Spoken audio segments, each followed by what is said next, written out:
It is so nice to be back with you, especially after this summer where I've genuinely been blown away by all the love and support that you guys have sent my way. One of the greatest joys of hosting this show is that you're never alone. And so to all of you who have been so kind to me and my family this past few months, can I just say a huge Garamila Malgat. When the news broke that Patrick Kielty and Cat Deeley had decided to end their 12-year marriage, the world seemed to pause for a moment. It wasn't the typical celebrity breakup story filled with scandal, betrayal, or drama. It was quieter, more human, and somehow even more heartbreaking. Because for years, Patrick and Cat had been the picture of calm in a chaotic industry, a couple who had survived distance, fame, and time itself. And when they finally said, "We've decided to separate," it sounded like two people who had loved each other deeply, but had run out of road. For Patrick Kielty, the days that followed weren't filled with public statements or interviews. They were filled with silence, the kind of silence that echoes after a storm, when all you can hear are the things you didn't say. So many tonight, but as someone who grew up during a conflict where the rights and wrongs of politics were always writ large, one common truth was that the hurt and the pain on both sides was sadly the same. We all shared something.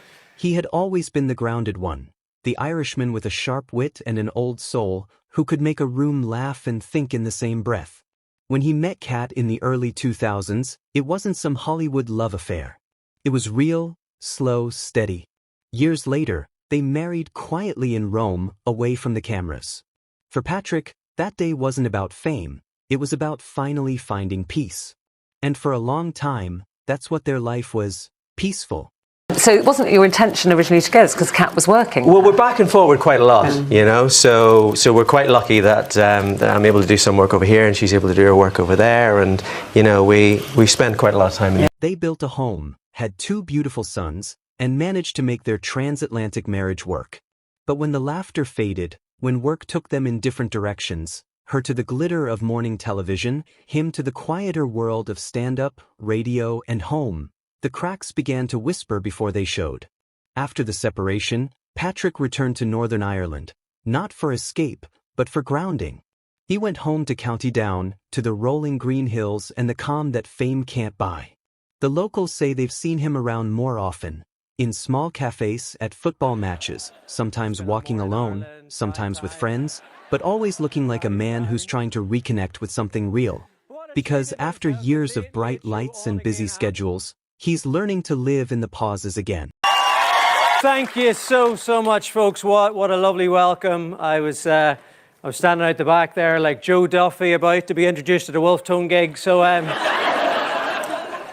so you've no idea how nice that feels. The cameras may have followed him for years, but now he's walking without them.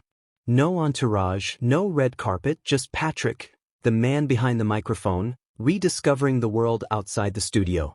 On the professional side, he never stopped. Patrick has always believed that the best way to heal is to keep moving.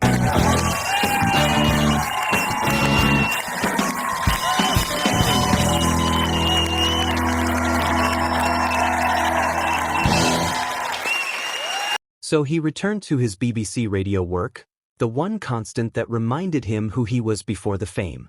Listeners noticed something different in his voice, a calmness, a depth, almost a heaviness.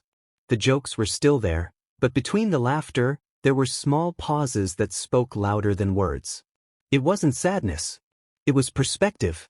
A reminder that behind every cheerful broadcaster, there's a man who's still figuring life out.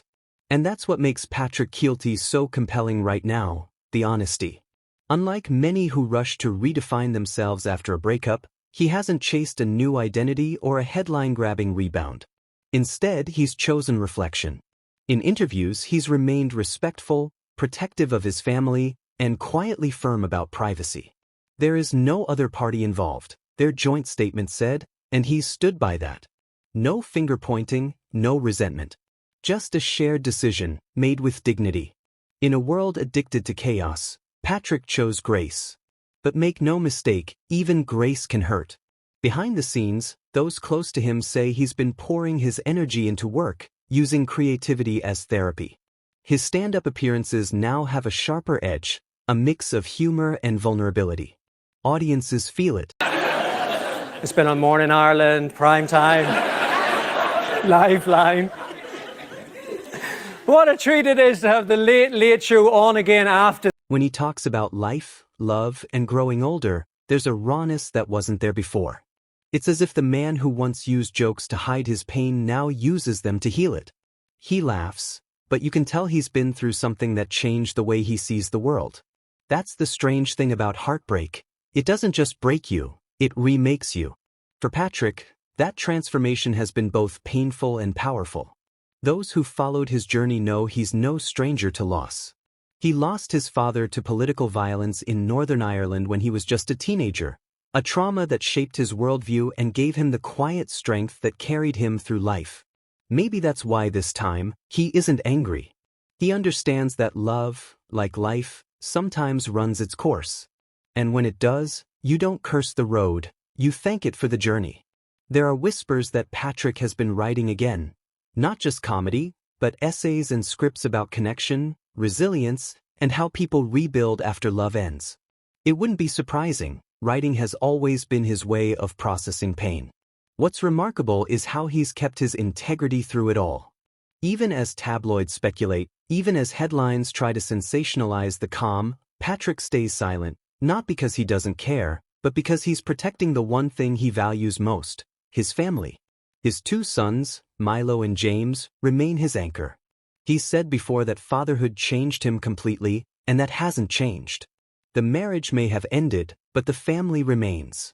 If you look at Patrick Kielty today, you don't see a man broken by separation. You see a man redefined by it. He's spending more time with friends back home, visiting places that remind him of who he was before fame. He's been seen laughing again, smiling in small moments, the kind of smile that doesn't hide the pain but acknowledges it. Because that's what healing really is, not forgetting what hurt you, but learning to live with it. In interviews, colleagues have described him as more introspective now. He doesn't fill silence with words the way he used to. Instead, he listens, to people, to the world, to himself. It's as though he's finally giving himself the space to just be. That's something fame rarely allows. For years, Patrick's life revolved around scripts, cameras, rehearsals, and deadlines. Now, for the first time in a long while, he's living without a script.